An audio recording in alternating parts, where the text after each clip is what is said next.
Hi, this is Anthony Stowe with CompGenie, and I'm creating this video right now to show you how to replace a processor in your laptop.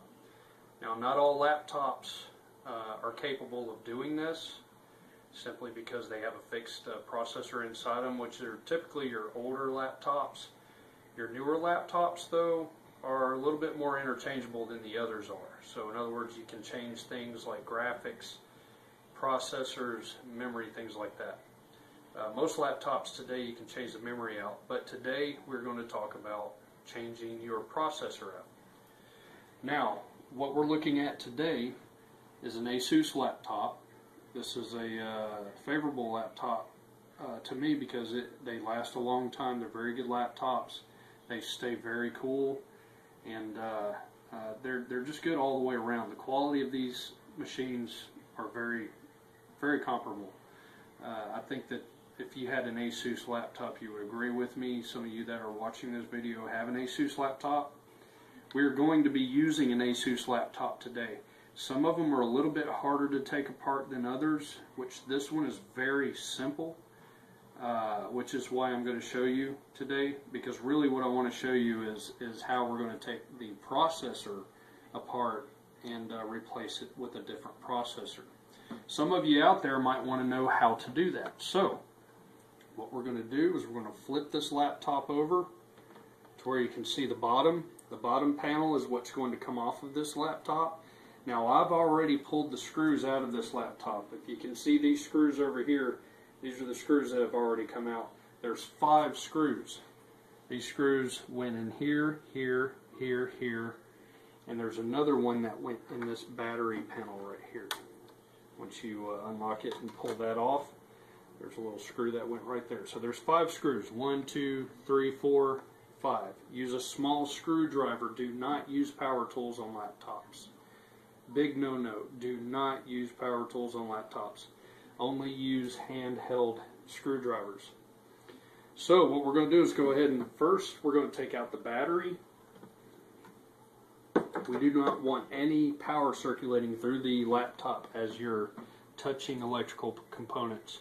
Now, after you've pulled these 4 screws out and this 5th one right here, you're just going to slide this panel backwards and it comes off just like that. Very, very simple. Alright, now as you're looking at your components, you have your fan here, which is going to have to come off, and you have this heat sink. This copper piece of tubing right here is your heat sink. This is the ventilation. This is what disperses the heat out the back side of the laptop. Very important to understand. If you remove any of these components, it's going to void the warranty on your machine. So if you don't know what you're doing, I strongly suggest that you do not do this. But any of you who are pretty technically savvy, they know how to already work on desktop computers, this may be a good tutoring session for you if you've never worked on a laptop before. Anyway, what we're going to need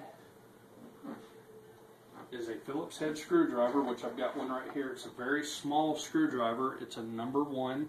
Number 1 is typically what you want to use on laptops. The screw size is very small. A number 1 screwdriver, Phillips head preferably, is going to be your best bet. In fact, not even preferably. You're going to have to use a number 1. If you're looking at this little yellow sticker right here, this little yellow sticker is going to have to come off. We have to pull this yellow sticker off in order to get to one of the screws. That yellow sticker right there is pretty much there just to say if this is removed, the warranty is void on this laptop. So we're going to go ahead and pull that sticker. We are voiding the warranty on this laptop. We're going to go ahead and pull each screw out. Now if you notice here, there's a number 1, there's a number 2, number 3, and a number 4. When we reapply these screws, we're going to have to do them in that sequential order. And they're also kind of there to tell you that there's a connection contact here. So we're going to go ahead and pull these screws out. Keep them somewhere where you can keep track of them. These screws are very small, very easily lost. If you drop them in the carpet, They're hard to find. Next thing you know, you're vacuuming them up a day or two later, which is bad because that means you put your laptop together without putting these screws back in. Everything has to go exactly back the way it came apart. Okay? Very important. Now that we have pulled each screw apart from this heatsink, now we're going to start working on the fan. Notice the fan has numbers too. There's a number 1.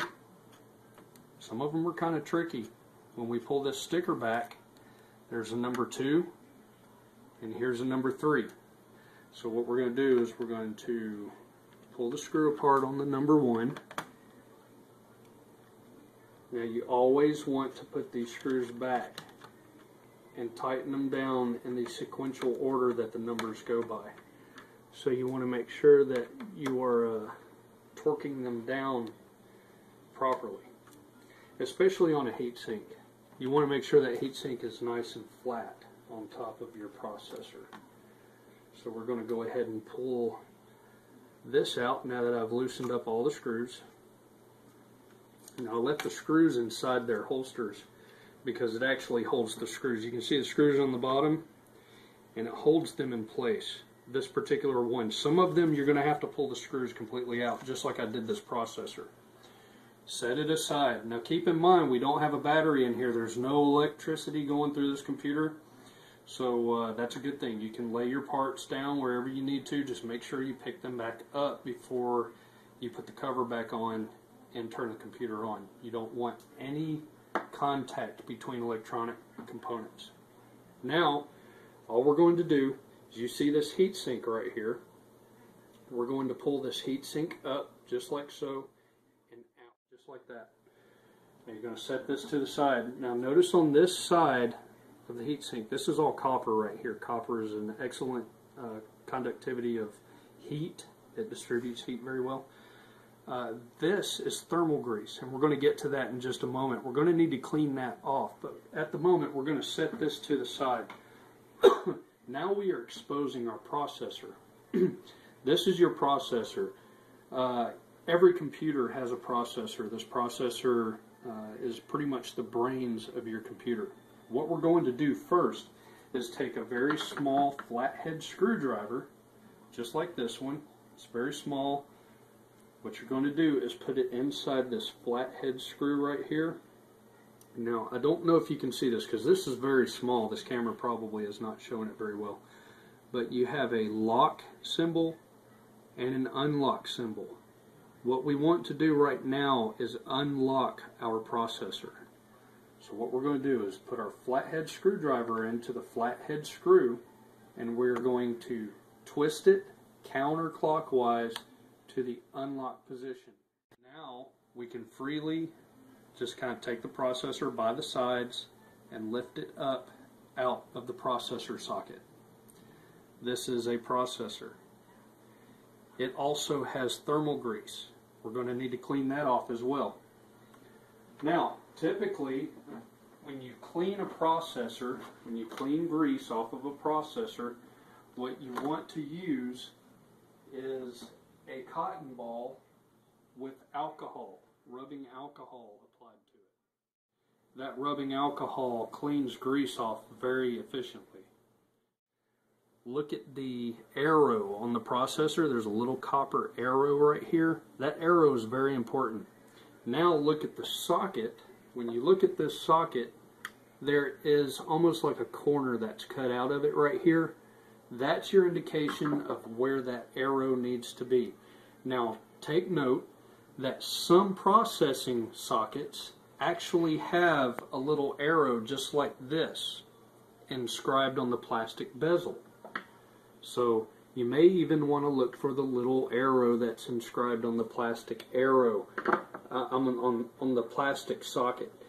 This one does not have one. Instead, the corner is kind of cut out. That gives you an idea of where you need to place the copper arrow that's located on the processor. Now, on the flip side of the processor, if you've noticed, there's a little corner cut out of the pins on the processor. That's also an indication What you need to do is match that up with the holes that are in the socket. So the same place where the pins are cut out of the processor, you're going to make sure it aligns with the socket in which the holes are cut out of the socket. So that's what we're going to do here. As you can see, it just drops in there and fits in there perfectly. Any other way, you would literally have to force the processor into the processor socket. Never, ever, ever do that. And also, one thing that I failed to mention, before you place a processor into a socket, be very sure that there's no hair, no fuzz, no foreign components that are intertwined in the pins or within this processor socket. Make sure that it's very clean. You may even want to take a air compressed can and just blow everything off real quick just to make sure. Okay, so now that we have put the processor into the processor socket, we're going to lock it. Now what you want to do here, this is going to be a little bit different. You're going to put your screwdriver into the flat head screw. You're going to take your fingers, press down gently on both sides, just enough to where you know that it's seated in there nice and comfortably, and then you're going to turn it clockwise until it locks. And that's it. It's just a half a turn, no more than that. Now we're going to, as you can see, I've already put some thermal grease on there, and there's also some thermal grease on the heatsink. I strongly suggest that you remove the thermal grease from the heatsink and the processor if you're using a used processor. If it's a brand new processor, it does not have thermal grease on it yet. But if you are using a used processor and it has thermal grease on it already, that's okay. Just make sure that the surface is completely covered in thermal grease. If you see any gaps in the thermal grease, any holes, any missing spots of thermal grease, you need to reapply the thermal grease.